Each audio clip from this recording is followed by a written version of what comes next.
Salatullah salamullah ala taha rasulillah. Salatullah salamullah ala yasin habibillah. Salatullah salamullah ala yasin habibillah. Assalamualaikum warahmatullahi wabarakatuh dan alhamdulillah dan alhamdulillah syukur kepada Allah Subhanahu Wa Taala pada malam ini kita dapat teruskan program kita yang mana pada segmen-segmen yang lepas kita dah pun mengikuti beberapa webinar simposium on cost of living 2021 daripada Kementerian Perdagangan Dalam Negeri dan Hal Ehwal Pengguna. Jadi pada malam ini kita nak sambung lagi perbicaraan kita berkaitan dengan topik mendepani isu kos sara hidup dari perspektif Islam. Lagi mengupas topik kita pada hari ini, kita bawakan dua orang guru saya, iaitu Datuk Badli Shah. Apa khabar Datuk? Alhamdulillah baik, terima kasih. Dan seterusnya kita ada bersama dengan kita kekanda saya yang sepatutnya saya ingat lebih kacak pada dia, tapi malam ni dia lebih kacak lah. Iaitu Dr. Zamri. Dr. sihat? Alhamdulillah Da'i Aiman. Bagaimana Da'i sihat? Saya Alhamdulillah sihat Doktor. Baik, jadi topik kita pada malam ini secara santai kita nak membicarakan tentang isu kos sara hidup daripada sudut perspektif Islam. Kita nak terus pergi kepada Datuk. Datuk, dalam Islam ialah kita ni orang Islam ni kita lebih meletakkan tak apalah, kita bertawakal je lah, kot-kot kerja-kerja cukup makan pun jadilah. InsyaAllah cukuplah semua tu. Sedangkan ada ke di dalam Islam ada menceritakan tentang kita sebagai seorang Islam perlu memikirkan tentang isu kos sara hidup ini dan perlu merancang kewangan dan supaya apa? Supaya kehidupan kita ni lebih teratur dan lebih cantik. Silakan Datuk. Assalamualaikum warahmatullahi wabarakatuh. Bismillahirrahmanirrahim. Alhamdulillahi hamdan kathiran tayyiban mubarakan fihi kama yanbaghi li jalali wajhikal karim wa li azimi sultanik.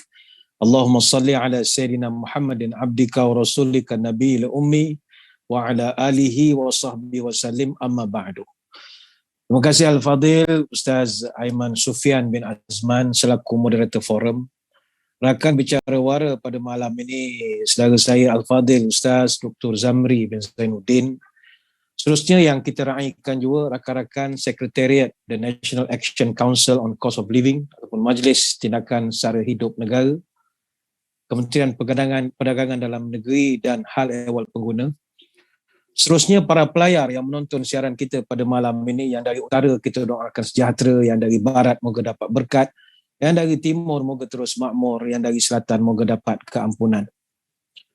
Syukur kita bertemu dalam forum bersempena dengan simposium menangani kos sara hidup rakyat di Malaysia. Ya, kalau Al-Fadhil Ustaz Aiman bertanya bagaimana Islam memandang tentang kos sara hidup ini. Secara umum, kos sara hidup ini dalam bahasa mudahnya adalah dia adalah jumlah wang yang kita perlukan untuk nak mengekalkan satu-satu taraf kehidupan. Ini bererti kos sara hidup adalah kos yang terpaksa ditanggung oleh isi rumah, bukan sahaja untuk nak memenuhi keperluan asas seperti makanan, pakaian, tempat tinggal, tetapi dalam suasana sekarang, keperluan-keperluan lain untuk kemenjadian hidup ataupun survival hidup, keselesaan hidup. Sebagai contoh, kos pendidikan, kos sambungan jalur lebar misalnya untuk PDPR, kos kenderaan untuk kegunaan harian. Jadi ini semua masuk di dalam kos sara hidup. Dan kita kena akui bahawa peningkatan pendapatan yang tidak selari dengan kenaikan kos sara hidup sedikit sebanyak telah menghimpit masyarakat kita. Walaupun setakat ini kebanyakan daripada barang-barang kita tengok murah lah, pergi hotel ke, kalau hujung minggu ni ada nak ambil penginapan berehat, kita dapati masih lagi murah. Tapi ni kata orang kampung murahnya kerana dia panggil gori. Gori ni macam nak ambil bakat. Mula-mula kita kasih murah lah, pagi-pagi buka kedai. Tapi dia akan secara teorinya nanti dia akan naik dan naik dan naik. Dan kita kena akui secara teorinya, semakin meningkat kos sara hidup, maka semakin kuranglah kuasa beli pengguna. Dan kita tak nafikan bahawa kos sara hidup di Malaysia memang dikatakan jauh lebih rendah kalau dibandingkan dengan negara-negara lain. Namun begitu, kita juga perlu sedar bahawa nilai gaji yang diterima di Malaysia adalah lebih rendah berbanding dengan negara-negara lain.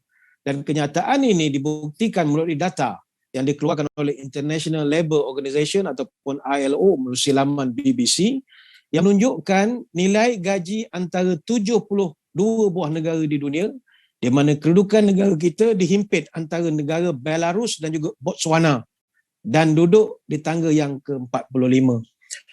Mungkin ada yang nak bertanya bagaimanakah soal inflasi kos sara hidup ni pernah atau tidak berlaku di zaman Rasulullah sallallahu alaihi wasallam? Ya, pernah. Pada zaman Nabi berlaku inflasi dan ada permintaan di kalangan rakyat supaya Nabi sallallahu alaihi wasallam campur tangan untuk melakukan pengehadan ataupun menghadkan harga barangan ketika itu. Dalam satu riwayat disebutkan ghala si'ru ala ahdi Rasulillah. Telah berlaku kenaikan harga barang pada zaman Nabi lagi. Jadi kalau orang sekarang marah-marah, rakyat marah, harga barang naik, kita boleh sebut zaman Nabi pun barang naik. Faqalu, maka para sahabat orang ramai mengadu, ya Rasulullah, ghala si'ru fasa'ir lana. Maka kata masyarakat, ya Rasulullah, barang sekarang semua naik, ya Rasulullah, tolonglah, fasa'ir lana, tolong tetapkan harga barangan. Tolong tetapkan harga. Apa respon Nabi? Nabi menjawab, innallaha huwal musa'irul qabidul basitur raziq. Nabi mengatakan, yang menentukan rezeki adalah Allah, sama ada dia melimpahkan rezeki ataupun mengurangkannya. Dan Allah maha melimpahkan rezeki. Di hujungnya kata Nabi, wa inni la arju an alqallah wa laisa ahadun minkum yutalibuni bimazlamatin fid damin wala malin. Maka kata Nabi, aku berdoa nanti aku dapat berjumpa Allah dalam keadaan tak ada sesiapa di kalangan kamu termasuk orang meniaga yang akan menuntut terhadap aku kerana menzalimi harta mereka ataupun darah mereka. Hadis ini saudara-saudari sekalian banyak pelajaran yang kita boleh ambil. Pertama, Nabi SAW dia tidak ajar dan tidak kawal harga barangan. Harga barangan tidak ada campur tangan. Namun, ini barang perlu diingat. Nabi tak campur tangan. Dalam masa yang sama, para peniaga yang meniaga di zaman Nabi terdiri daripada para sahabat-sahabat Nabi yang baginda didik siang malam pagi petang. Nabi selalu tarbiyah. Rahimallahu rajulan samhan idza ba'a wa idza ishtara wa idza iqtada. Nabi selalu didik. Allah akan kurniakan rahmat kepada orang businessman yang mudah ketika jual beli. Ada tolak ansur timbang rasa bila menjual, bila membeli dan dia mengendalikan apa-apa tuntutan. Ini hadis dalam Sahih Bukhari. Sebab itu kalau rakan-rakan di Kementerian Perdagangan Dalam Negeri Haiwal Pengguna nak pegang hadis ini boleh. Katalah orang marah. Ni kenapa KPDN tak jaga harga, tak kawal harga? Boleh je menggunakan hadis. Nabi dulu pun tak kawal harga. Boleh. Tetapi dalam konteks sekarang, syaratnya adalah kita kena didik dan tarbiyah dulu kepada para peniaga kita. Kita kena didik dulu. Kalau mereka ni boleh jujur, tak ada harga Yahudi, tak ada masalah. Dia ada rasa tolak ansur, maka ini yang Nabi maksudkan, saya tak campur. Sebab kamu semua orang baik-baik dah. Mungkin kosnya ada di situ dan berbagai. Sebab kita faham, kadang-kadang dalam isu harga barang, kita KPDN HCP ni dia melibatkan kementerian-kementerian yang lain. Sebagai contoh, Kementerian Pertanian dan Industri Makanan sudah pasti mereka siang malam berjuang untuk kemaslahatan golongan yang terlibat dalam bidang agriculture, horticulture, agrotourism, sayur, barang-barang, ikan, ayam ni semua. Dia nak fight dan perjuangkan kebajikan orang-orang yang mengeluarkan produk tersebut. Sudah pasti mereka nak dapatkan harga yang baik kepada penternak-penternak ini. Maka KPDNCP dalam satu sudut nak perjuangkan hak pengguna. Sudah pasti ada pertemuan Namun insya-Allah dengan kita didik masyarakat, beli ikut keperluan bukan ikut kehendak, orang meniaga jual dengan jujur dan amanah, insya-Allah segala masalah yang kita hadapi boleh diselesaikan insya-Allah. Sekadar itu, wallahu a'lam. Masya-Allah, yang penting pendidikan dalam kita membeli dan juga kita menjual. Yang best sekali sebenarnya bukan penetapan harga itu, tapi Datuk ada jelaskan bagaimana sebagai seorang peniaga tu dah untung banyak-banyak tu cukup-cukup lah tu. Bagilah diskaun pula dekat orang nak beli ni kan. Tapi selepas ni kita nak tanya Datuk tentang bagaimana kita nak mewujudkan suasana perniagaan yang sihat. Boleh Datuk? Tapi selepas ini kita nak bersama dengan doktor dulu. Okey, doktor. Kalau tengok muka doktor, ternampak perigi lah doktor. Sebab kita tengok doktor kuat betul kempen perigi kan. Tapi nak cerita kat sini bukan pasal perigi. Nak cerita kat sini doktor adalah bila mana seseorang yang bertanggungjawab untuk mengendalikan satu pasukan yang memberikan bantuan, tak kira pada sudut kerajaan ke, korporat ke, pertubuhan sosial ke, dan masyarakatnya.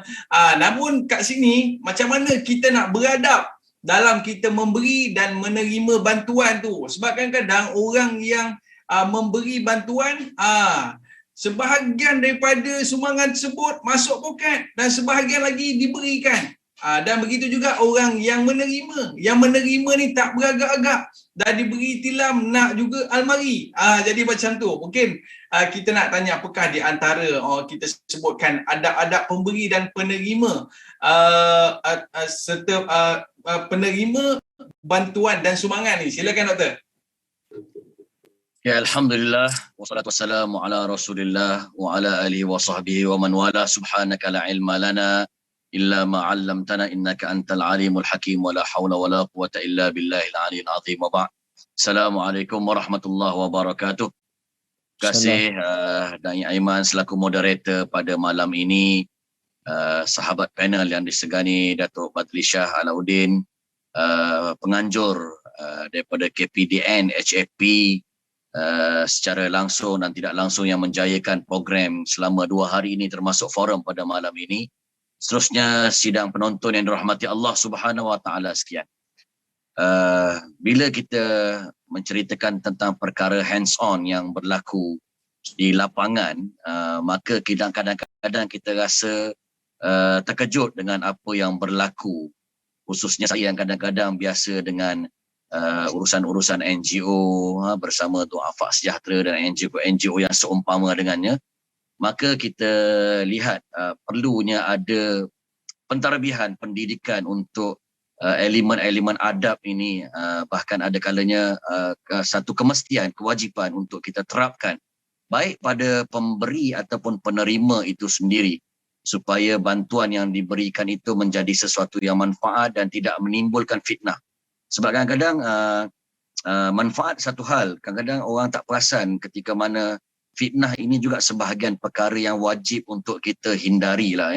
Bagaimana saya teringat hadis Bukhari, satu ketika Rasulullah berjalan dengan isterinya di malam hari, Sofia. Ketika itu jalan berdua-duaan, zaman tu TNB pun tak berapa ada sangat, gelap kan. Maka ketika itu berjumpalah dengan beberapa orang Ansar. Bila berjumpa dengan beberapa orang Ansar pun tak nak kacau daun lah bahasa kita ni. Jadinya dia pun divert lah supaya biar Rasulullah romantik dengan isteri dia. Dia pun panggil, ya Ansar, ta'al, mari sini wahai Ansar, hadhihi zaujati. Dia kata, ini isteri aku. Tepuk dahi si Ansar, beberapa orang Ansar kata, ya saya tahu ya Rasulullah, ini isteri kamu. Takkanlah Rasulullah nak buat sesuatu benda yang tidak baik. Apa Nabi jawab? Aku takut syaitan mencampakkan sesuatu keraguan ke dalam hati kamu. Daripada hadis ini kita boleh belajar untuk mengelakkan sesuatu fitnah, itu adalah satu tuntutan. Jadi untuk selain daripada kita menyarukan manfaat, fitnah ini juga perlu terjaga dengan keadaan baik dengan kita mengamalkan adab. Antaranya adab yang kepada pemberi ini, Allah SWT berfirman, A'udzubillahi minasyaitonirrajim. Alladzina yunfikuna amwalahum fi sabilillahi thumma la yutbi'una ma anfaqu mannan wala adza. Dua perkara ditekankan tu. Mereka yang berinfak pada jalan Allah dan tidak mengikuti pada infak mereka itu dua perkara. Ini merangkap adab ni. Mannan wala adza. Iaitu manna ni adalah satu benda yang disebut sebagai mengungkit-ungkit. Kan kita bila jumpa pemberi tu lepas sehari dua kata, kau ingat aku pernah bagi kau hormat sikit kat aku Don't play-play Kau tu makan air tangan aku je, jangan menggigit bagi tangan yang telah memberi. Ini namanya mengungkit-ungkit satu benda yang tidak baik. Jadi bila kita bagi tu dengan ikhlas, wa ma umiru illa liya'budullaha mukhlishina lahuddin, kan tidak diperintahkan pada kita melainkan untuk melakukan perkara-perkara yang ibadah kebaikan ini, ibadah umum, ibadah khusus, termasuklah bantuan ini dengan dalam keadaan ikhlas. Ikhlas ni tak ada apa-apa tujuan melainkan untuk mendapatkan keredaan dan mengundang redha Allah Subhanahu Wa Taala. Jadi bila kita mudah nak mengungkit, kita rasa dia hina sebab dia menerima, ini adalah bukan adab dan akhlak yang baik, menjadikan sepatutnya bantuan ini boleh membaiki dua kluster kayangan, kluster marahin, tetapi sebaliknya menjadi satu penghinaan sebaliknya kalau adab manna ini tidak dijaga, iaitu mengungkit-ungkit. Ataupun adha, iaitu menyakiti penerima sumbangan itu. Kita baru-baru ni kan kita diviralkan lah di media sosial tentang adalah beberapa individu yang menyampaikan sumbangan kan dalam keadaan dia basuhnya kan. Penerima penyumbang tu, kau tahu berapa banyak sumbangan aku banyak keluar, ni sembayang ke tak sembayang apa semua. Ni general lah kan, dialog-dialog umpama itu kan. Kau ni malas bekerja. Ni contoh-contoh lah Walaupun mungkin juga memang sebahagian attitude mereka mungkin begitu, tetapi kita memberi ini diajar wa ammasa ila fala tanhar. Orang yang meminta ini jangan herdik dia. Maka oleh sebab itu bagi dalam keadaan hormat, kita pun rasa kasih sayang. Yang memberi ini kita rasa kita beruntung, ada sedikit rezeki. Yang menerima ini kita rasa kurang, kita rasa ya Allah kesiannya. Itu perasaan bagi pemberi. Maka ketika itu memang boleh melahirkan apa yang disebut sebagai kasih sayang di antara dua golongan yang disebutkan tadi. Bahkan Allah SWT menjamin pada ayat selepasnya, walahum ajruhum inda rabbihim, lahum ajruhum inda rabbihim wala khaufun alaihim walahum yahzanun. Kemudian Allah akan bagikan ganjaran direct daripada sisi Allah hasil daripada pemberi yang jenis menjaga mannan wala adha ni, tidak mengungkit-ungkit, tidak menyakiti penerima. Dia mendapat satu ganjaran direct daripada Allah, dan Allah bagikan dia satu jaminan, la khaufun alaihim walahum yahzanun. Tidak ada ketakutan. Kita ni hidup banyak takut kan, takut miskin, takut apa, takut hantu, takut momok, takut jatuh miskin, kan, takut bos, macam-macam takut. Tapi bila kita mengamalkan apa yang diajar ini, kita hilang ketakutan, hanya takut kepada Allah Subhanahu Wa Taala, dan tidak ada pula kesedihan, kegundahan.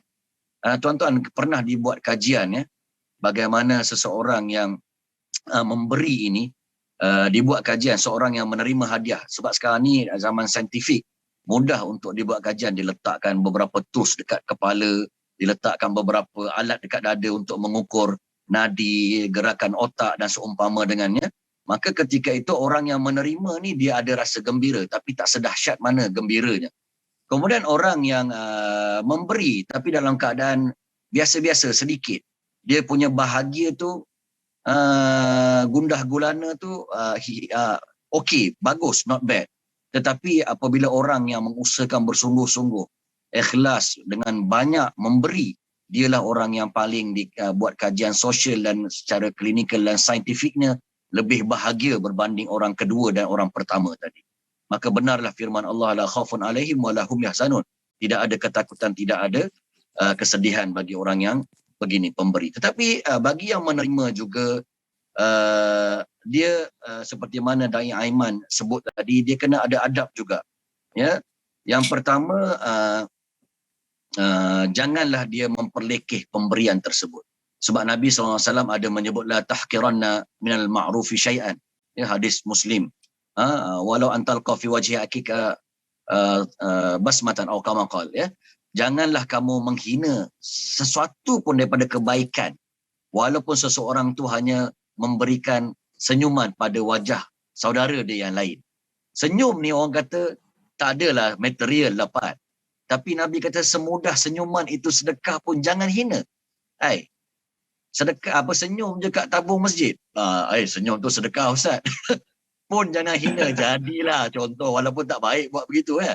Tapi oleh sebab itu jangan menghina perkara yang kecil. Jadi pemberi ini, saya ada pengalaman turun padang bila kita bagi kadang-kadang usaha-usaha NGO ni pun kadang-kadang resources dia, sumber dia limited juga.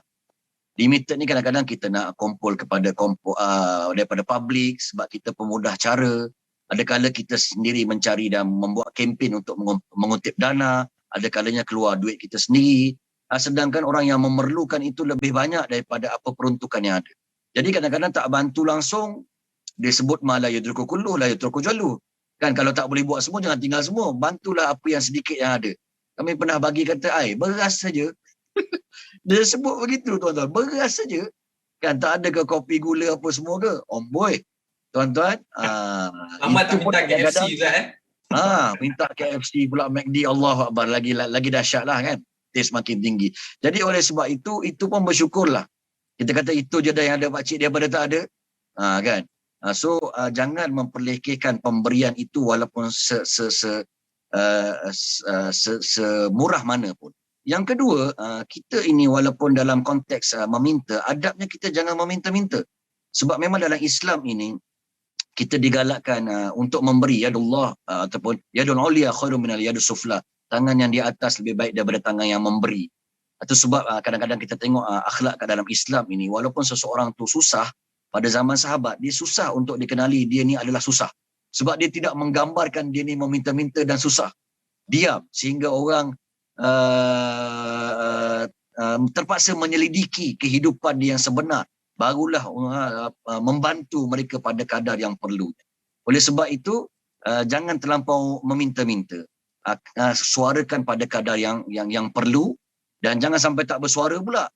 Sampai orang kata rumah, orang kata tak ada bekalan makanan asas, sampai baby pun dah tak ada bekalan susu, kan, sampai perlu angkat bendera putih pula langsung tak berani nak menyuarakan, contoh. Maka ini juga tidak wajar, tetapi menyuarakan pada kadar yang perlu dalam keadaan mood yang tidak terlampau nampak. Allah condemn betul, teruk benar orang kata, orang Perak kata teruk benar. Jadi itu antara adab-adab dia, dan ukirkanlah senyuman dan tanda terima kasih kepada yang memberi itu. Moga-moga insya-Allah dengan beberapa adab-adab yang saya kongsikan itu boleh menjana sedikitlah orang kata kebaikan daripada aktiviti sumbangan kepada mereka yang memerlukan, baik daripada pemberi ataupun penerima. Wallahualam. Masya-Allah. Yang penting bab kata doktor tadi, orang yang memberi kena ikhlas, orang yang terima kena bersyukur dan juga mendoakan orang yang memberi. Betul doktor Baik. Jadi doktor, kalau ikan kembung di Tanjung Karang dengan ikan kembung di Kuantan rasanya macam lain harganya. Dan kalau orang biasa datang ke pasar beli ikan, berbeza dengan kalau datuk yang datang ke pasar beli ikan. Kalau datuk ni kita boleh cas mahal sikit lah kot. Namun begitu, kita lihat dalam perspektif Islam lah kan. Bagaimana kita nak mewujudkan amalan perniagaan yang sihat. Sebab masalahnya orang miskin pun dicas tinggi juga. Kalau orang berduit, orang kaya nak cas tinggi tu, okey lah juga kan. Tak apa sebab dia banyak duit. Tapi masalahnya semua dipukul rata, semua harga mahal, semua naik tinggi. Jadi oleh sebab itulah memberi kesan kepada isu kos sara hidup kita zaman sekarang ni. Adakah boleh kita buat macam tu Datuk? Orang kaya kita cas mahal sikit, orang miskin kita cas murah. Silakan Datuk. Baik, terima kasih. Muslimin muslimat yang dirahmati Allah sekalian. Contoh terbaik untuk kita melihat bagaimana nak melakukan perniagaan yang sihat. Menjadi seorang peniaga yang dipuji oleh Allah. Contoh terbaik tidak lain tidak bukan adalah Rasulullah sallallahu alaihi wasallam.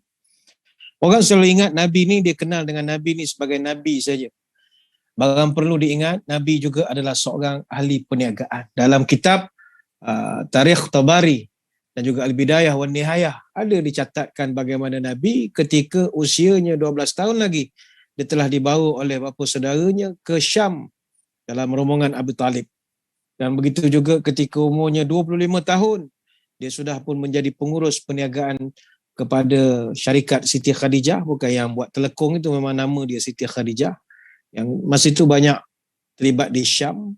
Dan Nabi, dalam kata para ulama, dia terlibat di dalam perniagaan herba, kain ataupun tekstil, wangi-wangian, kismis, kurma dan juga barang-barang mewah yang dijual untuk orang-orang kaya di Syam ketika itu. Sebab itu Afzalur Rahman, dia ada buat satu buku Muhammad a Trader. Ini menarik untuk kita kongsikan. Kata Afzalur Rahman, reputasi Rasulullah SAW dalam dunia bisnes sangat terkenal. Dan baginda telah mula explore market luar sejak usianya 17 tahun lagi. Sebab itu barang dagangan baginda dah sampai ke Syam. Syam ini maknanya merentas banyak negara. Sebab itu bila kita sebut Nabi pergi ke Syam, Syam ni maknanya kalau modern day geography ada 4 negara. Palestin, Lebanon, Syria dan juga Jordan. Artinya Nabi sudah terlibat dalam perniagaan yang bersifat international. Cuma kata Afzalur Rahman, yang membezakan Nabi kita dengan pembisnes yang lain adalah Nabi sukses, jualannya untung, pembeli gembira, pesaing tak berdengki. Payah kita nak dapatkan ketiga-tiga ni serentak. Tanyakanlah mana-mana kementerian sekalipun, nak dapat 3 ni serentak mimpi. Jualan untung, pembeli gembira, pesaing tak dengki.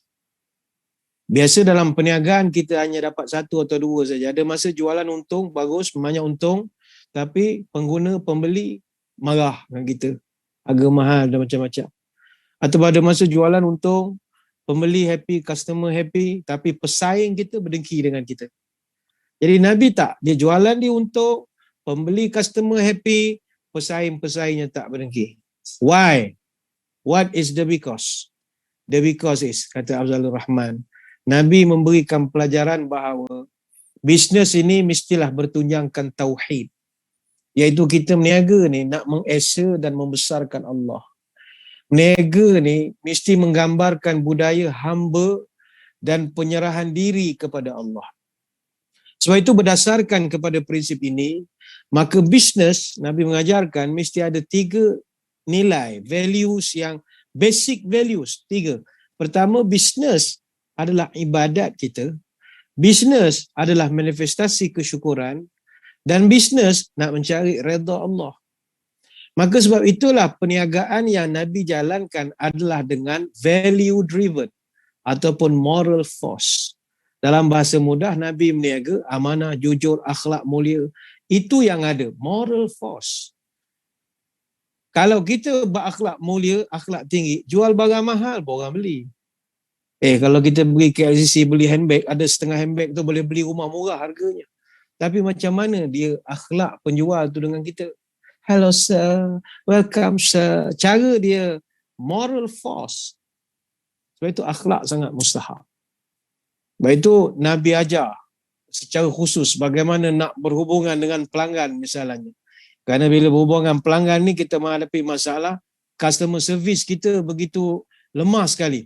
Sebab itu dalam hadis-hadis kita melihat Nabi mengajarkan kepada para sahabat, kepada orang meniaga ini, kalau kita berjual dengan orang, apa yang paling mustahak sekali adalah kita merasakan kerja kita itu adalah sesuatu ibadah. Maka kalau ibadah sudah pasti dalam tu ada aspek akhlaknya, ada aspek khusyuknya dan sebagainya lagi. Sebab itu saudara-saudari sekalian, berjayanya Nabi mengajarkan prinsip-prinsip perniagaan kepada para sahabat dan juga kepada kita hari ini, wajar untuk kita jadikan satu pelajaran yang utama kepada kita. Sebab itu, kategori-kategori orang yang meniaga ni Nabi mengajarkan dalam banyak hadis. Mereka ini, kata baginda Nabi SAW, yang paling utama sekali adalah takwanya kepada Allah. Kalau takwanya itu hebat, maka insya-Allah apa yang dia lakukan, maka dia akan sentiasa ada Allah dalam perniagaannya. Dia bukan sekadar nak mencari keuntungan. Maka penyerahan diri kepada Allah inilah yang saya kira paling mustahak. Jadi sebenarnya banyak nak diterangkan, tapi saya kira kita akan panjangkan dalam perbahasan yang berikutnya. Wallahualam. Terima kasih Datuk. Jadi itulah dia. Kalau ikan dekat KLCC, mungkin dia pakai jaket. Jadi dah cerita je bahawa bergantung kepada bagaimana kita serve pelanggan tersebut, itu juga mempengaruhi sebuah harga barang tersebut. Jadi kalau kita dapat sale dengan baik, kita boleh letak harga yang baik. Ia bergantung kepada bagaimana akhlak kita dalam berjual beli. Tapi kita nak tanya kepada Dr. Zamri lah, Doktor. Tak semua diberikan kelebihan dengan harta yang banyak lah, Doktor. Ada setengah orang tu kan setakat mampu beli beras je, Doktor. Telur pun terpaksa kerat 2. Siang makan separuh, malam makan separuh. Doktor, saya rasa doktor pun biasa jumpa lah, Doktor. Sebab bila kita menyampaikan bantuan ni, kita akan jumpa golongan-golongan seperti ini. Rasa macam nak peluk je, Doktor. Sonok sangat bila dapat bantuan ni. Sebab orang yang susah ni memang dia betul-betul susah. Mungkin sama ada mak dia sakit, dia terpaksa berhenti kerja, jaga mak dia, ataupun dia memang tak mampu untuk bekerja.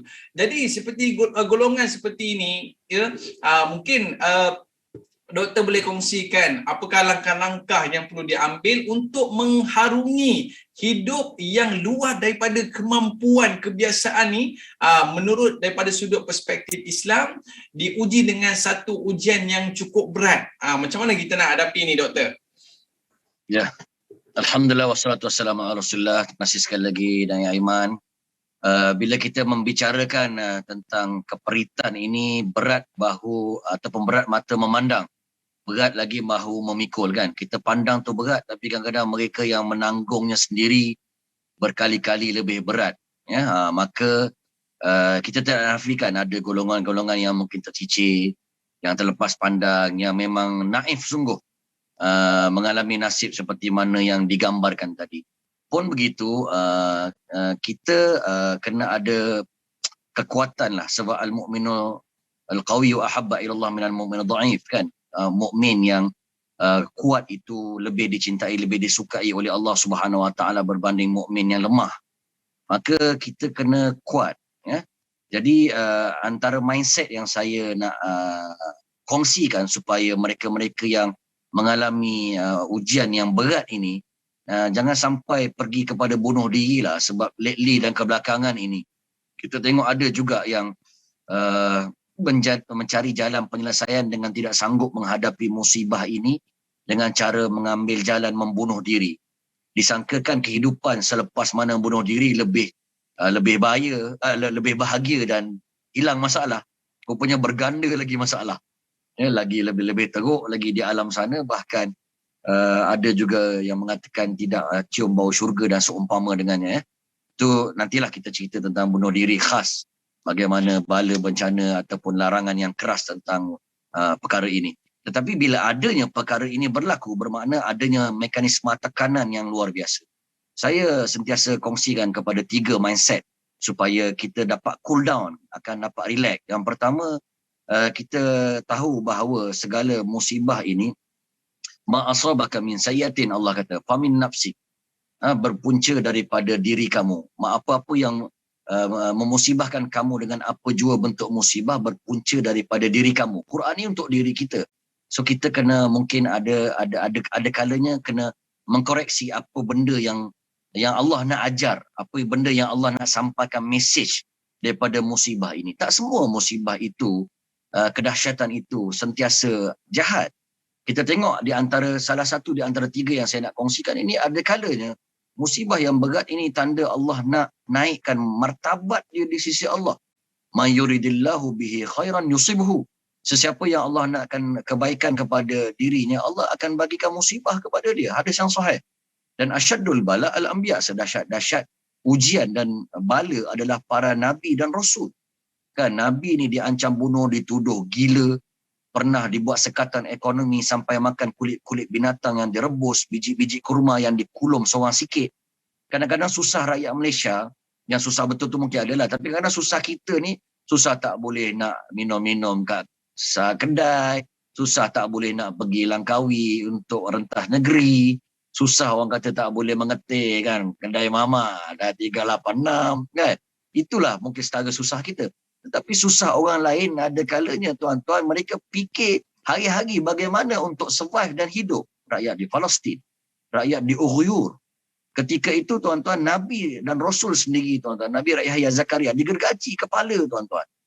Nabi Isa diancam bunuh oleh pengikut-pengikutnya sendiri sampai nak cuba disalib. Walaupun Allah mengangkatnya kemudiannya. Maka ini lebih berat lagi. Bila kita kita melihat ada orang yang lebih dahsyat, lebih teruk di sana, kita akan rasa agak cool down sikitlah. Dan ketika itu kita tahu bila musibah ini kita bersabar, sebenarnya akan naikkan martabat kita di sisi Allah. Jadi bila naik martabat, kenapa kita gundah gulana? Ya, dengan adanya musibah ini, martabat kita naik di sisi Allah dengan syarat sabar. Ataupun ada kalanya tak naik martabat pun ada kebarangkalian kedua yang saya nak kongsikan, iaitu adalah penghapusan dosa. Ma min nasabin wala hammin wala farajin wala maradin hatta asyakati allati yushakuha illa kafarallahu biha khataya atau kama qala. Tidaklah daripada mana-mana kesusahan, kegundah gulanaan, kesakitan, kesedihan sehinggalah duri yang mencucuk kaki seseorang itu yang dia rasa sakit padanya, melainkan kesemuanya adalah menghapuskan dosa seseorang itu. Ada kalanya Allah nak cari kita di masjid dan surau yang dah semakin buka ini, tak jumpa-jumpa untuk menghapuskan dosa di masjid dan di surau. Ada kalanya Allah nak cari kita di kalangan ahli sedekah. Kodokut tak hidup masin pula. Kan? Walaupun sedekah ini Nabi simpelkan, walau bisyikki tamrin. Kurma tu dah kecil dah. Separuh, sebahagian daripada kurma pun diterima. Tapi Allah tak jumpa kita dah di kalangan ahli-ahli yang sedekah untuk menghapuskan dosa. Nak kata tahajud tengah malam, Allah untuk diampunkan dosa. Tuan-tuan, bukan tahajud, terkejut dia tengah malam, tuan-tuan. Malaikat dah suspend dah. Ini mesti masuk bilik air paling kurang ni tahajud 2 rakaat ni. Rupa kencing 2 rakaat, tuan-tuan. Tidur balik. Maka tuan-tuan yang dirahmati Allah, tak jumpa juga di kalangan ahli tahajud. Ada kalanya Allah paksa rela dia dengan bagikan musibah pandemik COVID-19, M40 pun jadi B40. Contoh, kan melingkup dia kan. Maka ketika tu dia rasa Allah sempit sangat. Ketika itu Allah paksa rela dia dengan menghapuskan dosa. Ditakdirkan kalaulah dia mati dalam keadaan dia bersabar dengan keadaan itu, mati menghadap Allah dalam keadaan terhapus dosa. So penghapusan dosa adakah rahmat ataupun musibah?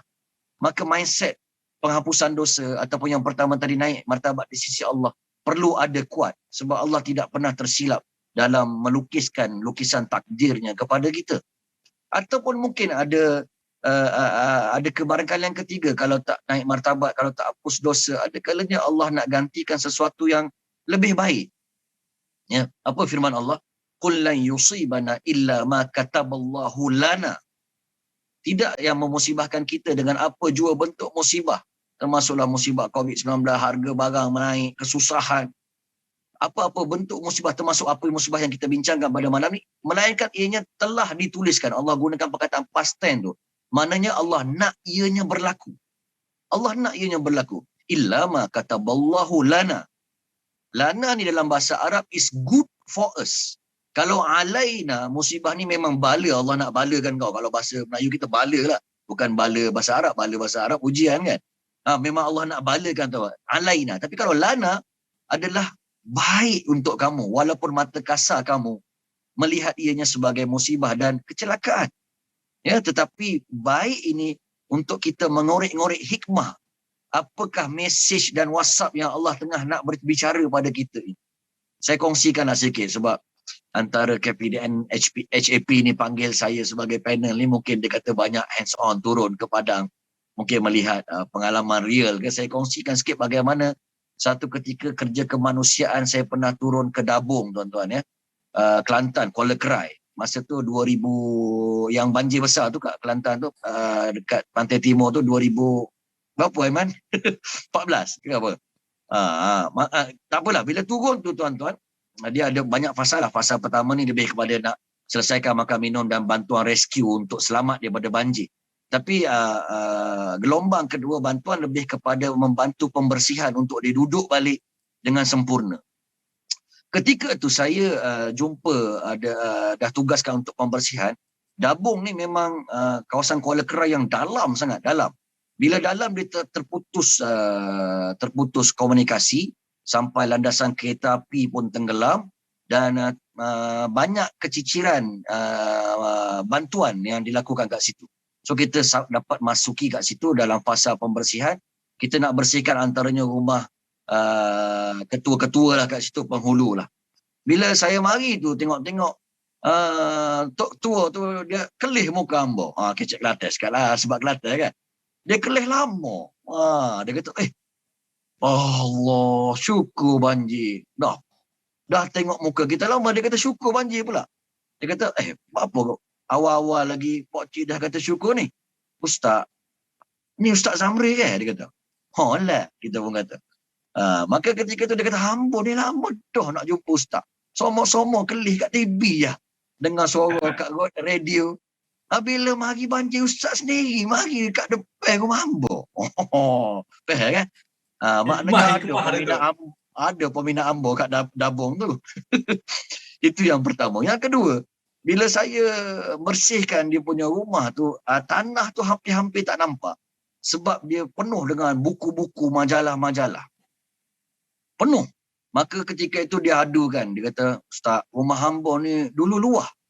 Tapi kau lama kau sempit, kau lama kau sempit, kau lama kau sempit. Dia kata rumah dia luas. Dan makin lama makin sempit. Dia kata bini hamba ni Ustaz, suka doa kopo majalah.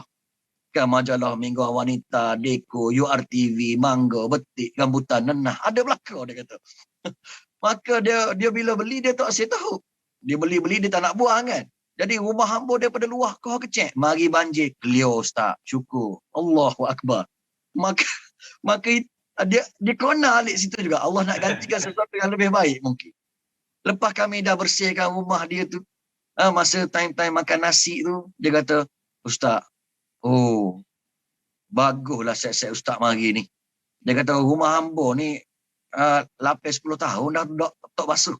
Tapi Ustaz mari ni rumah hamba serupa baru. Dia kata macam baru tuan-tuan. Dan saya teringat masa dekat Kelantan tu tuan-tuan. Kerajaan Selangor antaranya memberikan rumah-rumah baru khususnya yang bahaya yang berada di pesisiran sungai yang mengakibatkan mereka ni mudah dilanda banjir, dibagikan satu rumah yang baru. Tuan-tuan dapat rumah baru bah.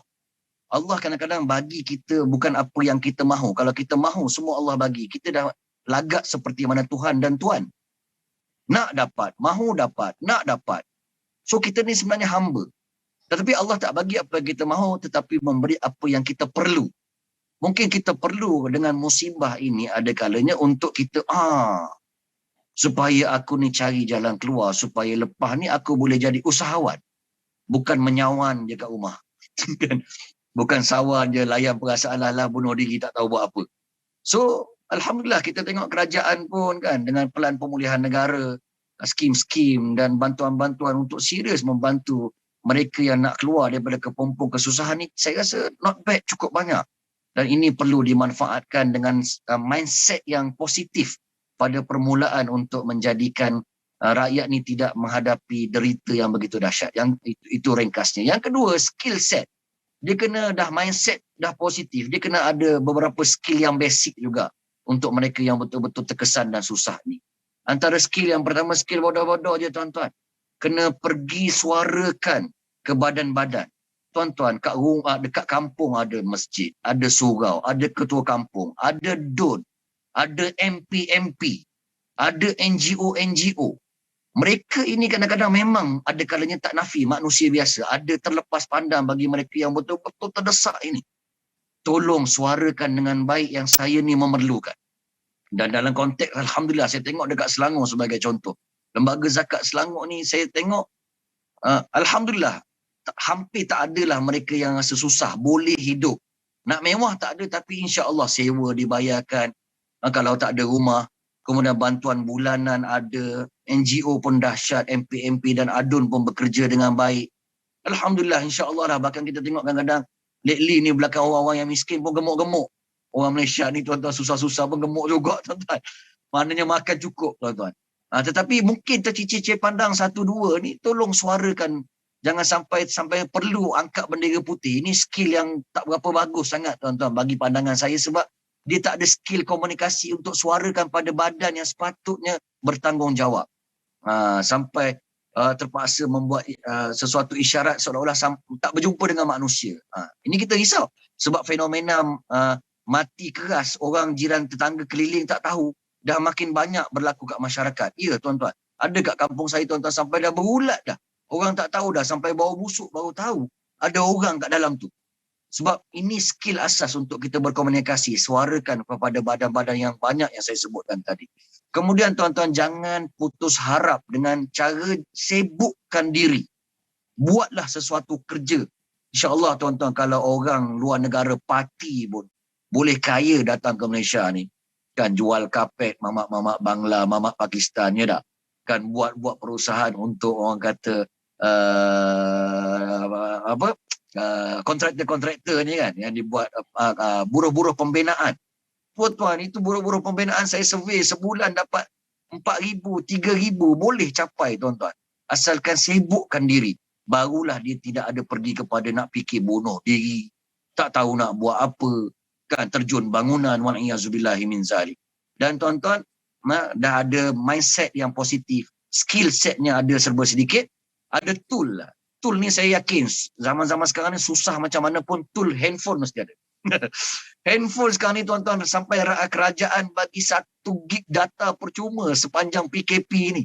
Percuma tuan-tuan, untuk call, untuk WhatsApp, dapatkan maklumat internet, bantuan-bantuan, suarakan kat JKM, telefon pihak berkenaan.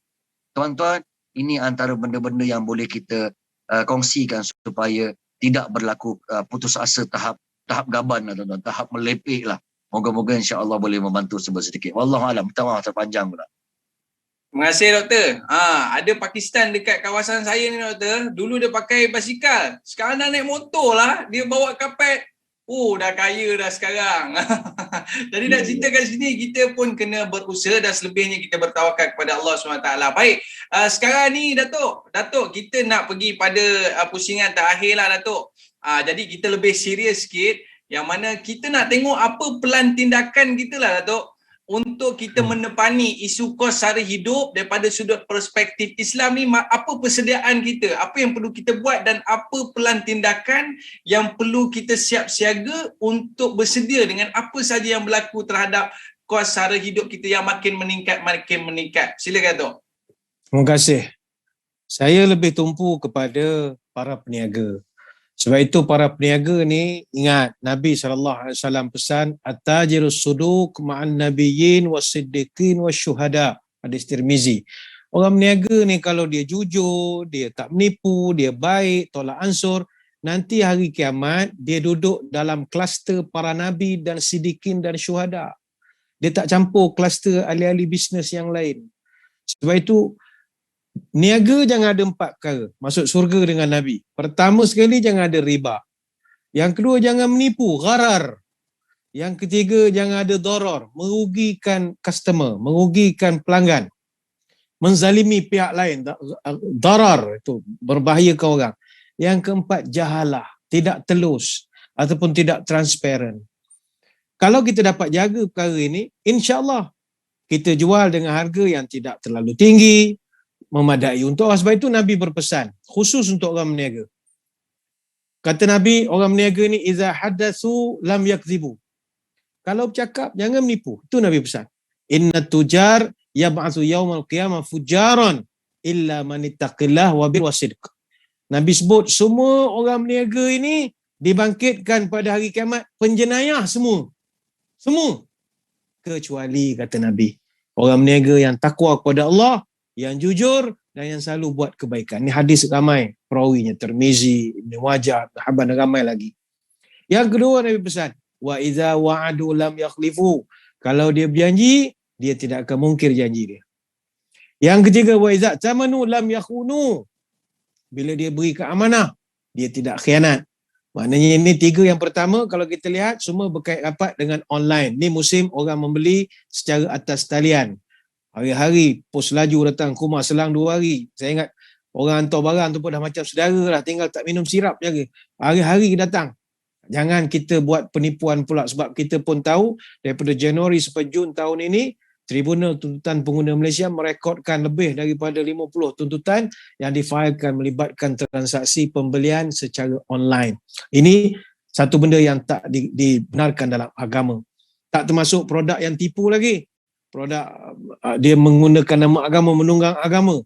Misalnya jual madu lebah. Oh, ini madu lebah istimewa, lebih hebat lagi madu lebah yang dijual oleh Dr. Zamri. Apa sebab? Ini madu lebah, dia pernah gigit 40 tahfiz. Ini jangan lampau-lampau. Memang kebetulan pokok yang ada sarang lebah tu sebelah mat tahfiz. Dia gigit 40 orang budak tahfiz. Tapi tak ada kena-mengena dengan madu dia. Ini dia panggil penunggang agama. Dia gigit student hafiz, jadi dia kata itu lebih barakah lah madu dia berbanding madu yang dijual oleh Dr. Zamri dan ustaz-ustaz yang lain. Dia kata itu yang penting. Itu yang keempat, wa idza ba'u lam yamdahu. Kalau jual, jangan puji melampau barang jualan. Testimoni mengada-ngada ni juga tak dibenarkan.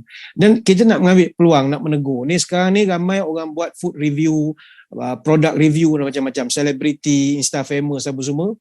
Kalau adalah kita suruh dia makan, siap pejam-pejam mata. Sedapnya. Ingat, nahan Nabi sallallahu alaihi wasallam anin najashi.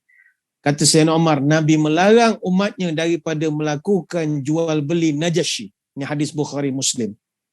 Apa makna bai'un najash? Bai' najash ini ialah perbuatan sengaja menaikkan harga sesuatu barang dengan cara kita minta orang mengatakan benda tu bagus. Padahal orang itu tidak berminat dan tidak berniat pun untuk membelinya.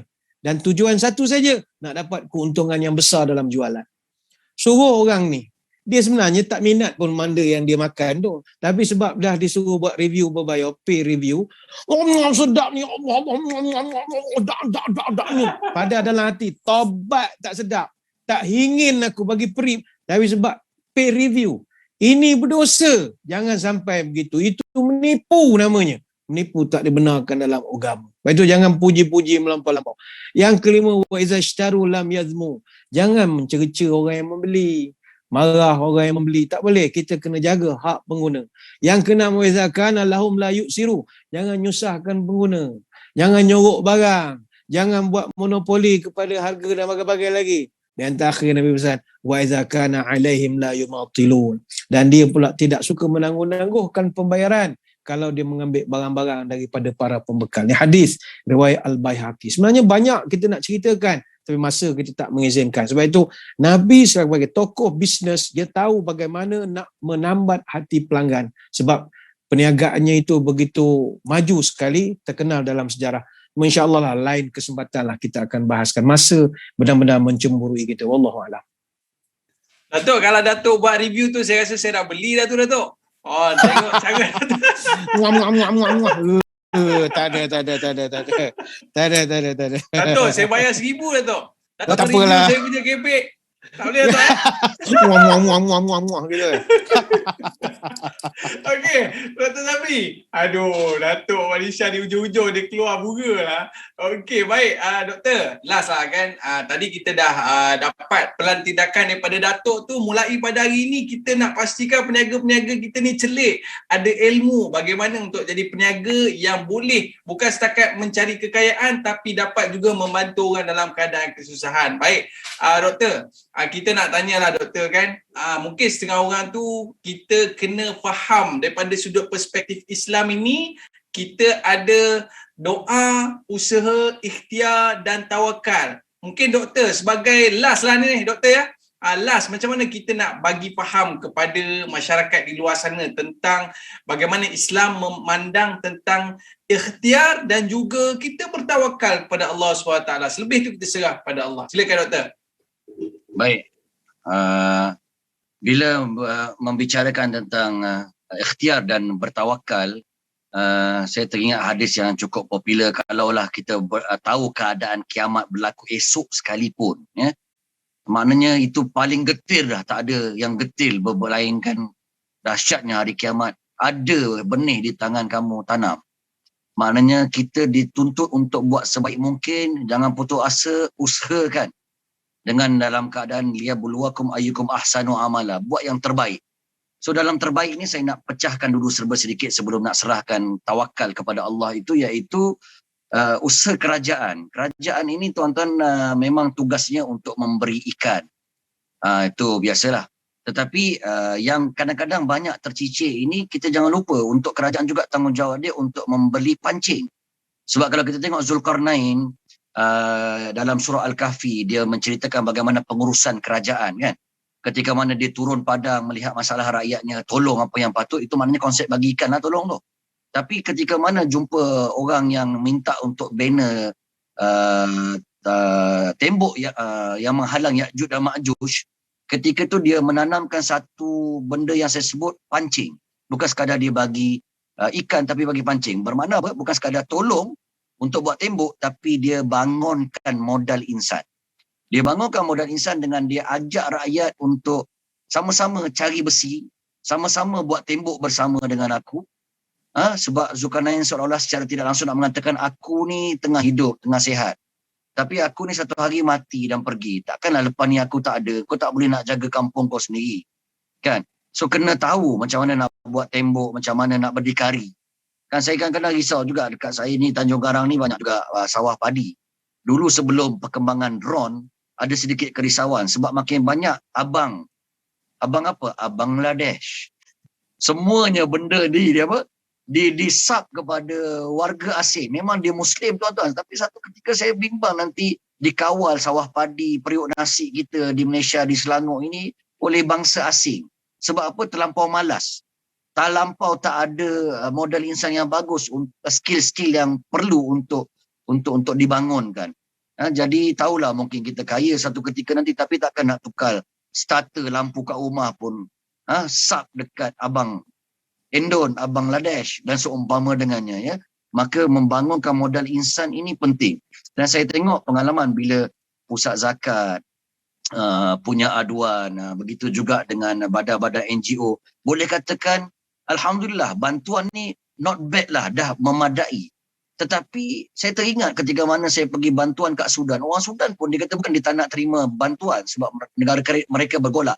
Tapi yang lebih penting lagi adalah kestabilan politik yang menjadikan mereka boleh stabil, bekerja, modal insan yang tidak didiskriminasi. Maknanya apa? Maknanya bantuan ini kita macam bagi ikan makan habis. Tapi kita perlu bergerak dengan lebih serius untuk kerajaan lantik pemantau yang bergaji. Sebagai contoh saya nampak dua perspektif. Ini usaha kita yang bersungguh-sungguh di peringkat kerajaan. Iaitu mereka yang miskin, yang susah betul-betul ni kadang-kadang pakej kemiskinan dia bukan pada harta. Dia pakej semua. Miskin pendidikan, miskin kebersihan, miskin akhlak. Ini yang saya jumpa hands on dekat lapangan. Maka ketika itu saya cadangkan untuk mereka-mereka ini sebab ada yang kadang-kadang dibagi engine boat untuk keluar daripada kepompong asnaf, engine boat dijual. Bagi mesin jahit dijual. Bagi buat perkara-perkara bantuan itu dijual. So masa tu saya rasa telah berlalu. Inilah masanya perlu lantik pemantau yang pakar dalam projek ekonomi, diusahakan bersama, bergaji dengan mereka-mereka yang mempunyai kepelbagaian bidang yang boleh mengusahakan sama projek ekonomi itu sampailah ekonomi itu boleh dibiayai, membiayai kesusahan-kesusahan mereka. Dipantau, bergaji sampai berjaya. Begitu. Ini yang saya rasa masih lemah lagi. Kemudian diberikan juga pendidikan dalam masa yang sama. Sebab status ekonomi ini dia berkadar terus. Sinonim juga dengan pendidikan.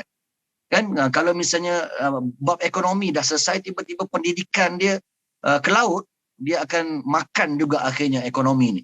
Maknanya kena ada juga guru yang bergaji khas untuk cover beberapa asnaf ataupun mereka yang susah ini dah dikenal pasti untuk adakan taklim, untuk adakan pembelajaran fardu ain, untuk bagi motivasi kendiri ya yang boleh dibina silibus-silibusnya. Digajikan pemantau tu, digajikan orang itu supaya dekat dengan keluarga ini. InsyaAllah saya rasa ini usaha yang boleh dibuat di peringkat kerajaan. Di peringkat korporat saya rasa usaha yang dilakukan adalah standard CSR diperbanyakkan. Wa ta'awun 'alal birri wat taqwa wa la ta'awun 'alal itsmi wal 'udwan. Bertolong-tolonglah perkara-perkara kebaikan, jangan kepada dosa dan permusuhan. Dan tuan-tuan, korporat ni tolong usahakan untuk mengambil konsep zakat. Tu'khadhu min aghniyaihim wa turaddu ila fuqaraihim. Ambil daripada golongan-golongan korporat, orang-orang kaya, dan dikembalikan kepada golongan miskin. Ini konsep yang perlu dipergiatkan lagi. Itu sebab hampir semua badan korporat dia ada CSR punya department untuk melakukan perkara ini. usaha di peringkat NGO, NGI, tuan-tuan yang dirahmati Allah, jadi perantara kepada kerajaan, pemudah cara kepada korporat, kepada masyarakat juga. Sebab kadang-kadang masyarakat ni, kerajaan ni, korporat nak pergi direct, dia kadang-kadang blur juga. So NGO ni pemudah cara untuk memudahkan cara. Tapi jangan pula menyembat pula duit. So, sebab kuat-kuat pun untuk pengurusan dibenarkan adalah 30% tak lebih untuk pengurusan buat pejabat, gaji staf. Selebihnya mesti disalurkan kepada mereka yang memerlukan. So kita tengok alhamdulillah banyak juga NGO yang aktif. Yang pada PKP, kalau tuan-tuan ingat masa musim 1.0 dulu, sampai negara luar buat analisis antara kejayaan Malaysia mengawal pandemik COVID-19 pada musim pertama dulu PKP itu adalah kerana antara sebabnya banyaknya NGO yang membantu kerajaan, yang membantu masyarakat dalam menjayakan bantuan-bantuan ekonomi ini. Dan dari sudut masyarakat sendiri, tolong laporkan mereka yang mungkin keciciran dan tolong kempen-kempen juga semangat untuk menyumbang kepada NGO, kepada masyarakat. Sebab tuan-tuan, bila kita dah, saya rasa fasa terlampau banyak memberi ikan ni dah berlalu dah. Kita kena perlu tinggalkan. Kita kena galakkan mereka yang menerima ikan ini sebelum ini berganjak kepada mereka pula memberi. Mereka pula menyumbang. Dan ini usaha-usaha yang boleh dilakukan oleh semua peringkat, dan bila kita dah buat yang terbaik mungkin, sebab saya yakin boleh, sebab sebelum ni pusat zakat dia bagi peruntukan tu untuk sumbangan semata-mata, tapi dia tak allocatekan untuk pemantau. Pemantau ni saya betul-betul tekan, digajikan cukup untuk mereka, rumah-rumah ni dipantau, dikenal pasti. InsyaAllah saya rasa untuk pembangunan modal insan itu berpindah daripada menerima ikan kepada memancing ikan, insyaAllah akan berjaya lah, dan kadar kos sara hidup dan kemiskinan itu dapat dibendung. Dan selebihnya kita bertawakal kepada Allah. Faiza azamta, dah berazam, dah berusaha betul-betul, serahkan kepada Allah. InsyaAllah Allah selalu lock kita punya tindakan ini atas diri kita sendiri. Sebab Allah berfirman dalam hadis qudsi, ana inna dhanni abdi bi. Aku betul-betul bersama sangkaan hamba-Ku. Kalau kau sangka baik, berusaha buat benda baik, aku akan berikan taufik. Tapi kalau kau sebaliknya, daripada apa yang kita ceritakan, negatif, mindset negatif, usaha pun tak nak bersungguh-sungguh, Allah pun macam itulah dengan kita. Jadi faiza azamta fatawakkal Allah, usaha bersungguh-sungguh semua peringkat, dan selebihnya serahkan kepada Allah. Kita pun tak tahu takdir Allah ni apa. Setelah mana berlaku benda tu, baru kita tahu takdir kita tu berjalan seperti mana yang kita hendak, ataupun Allah tak izinkan ianya berlaku setelah mana kita berusaha bersungguh-sungguh, barulah juga kita tahu takdir kita, Allah tak izinkan perkara tersebut. Kita tidak dituntut untuk menyelak-nyelak dan menyingkap-nyingkap takdir yang misteri itu, tapi kita dituntut just untuk buat yang terbaik, selebihnya serahkan kepada Allah, wallahu a'lam. InsyaAllah, terima kasih doktor. Kita ada baki lagi 2 minit je, Datuk. Last word daripada Datuk.